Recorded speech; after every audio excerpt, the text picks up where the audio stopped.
Hello, everyone. My name is Mark Anthony with Edge on Regenerative Medicine. I'm really excited today. We get to talk with Andrew Paulson, and I'm excited because we get to learn what a nurse practitioner is.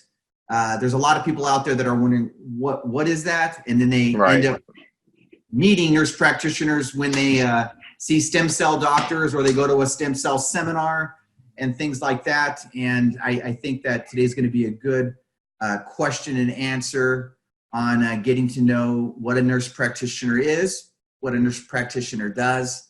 And so I'm really excited to introduce Andrew Paulson.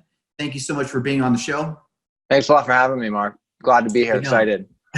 No, I'm excited too. It's really cool because we interview a lot of doctors on the show. Right. And I'm always hearing nurse practitioner. And I'm like, I need to meet a nurse practitioner. I mean, it almost seems like the nurse practitioner in my eyes does almost everything.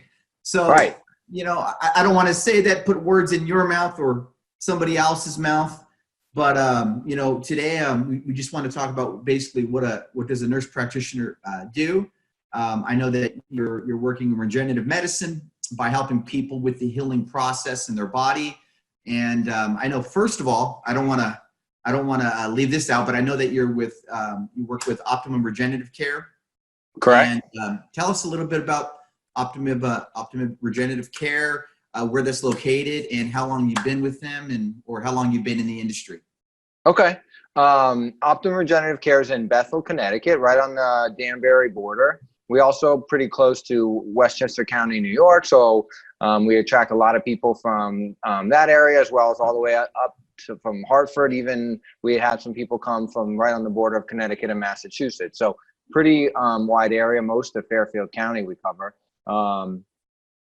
My journey is a little unique in that I started out working in orthopedics and learned a lot of different joint injections, and took that, kind of expanded on that. And instead of, injecting steroids and hyaluronic acid and things that are okay temporarily, I decided to get into more regenerative medicine injections, PRP and stem cells. And we're going to get more into that later on, but started to do that and just saw the outcomes were just so much better with that stuff compared to the traditional steroid injection. So I've been doing these types of injections for the past 5 years, and I've been a nurse practitioner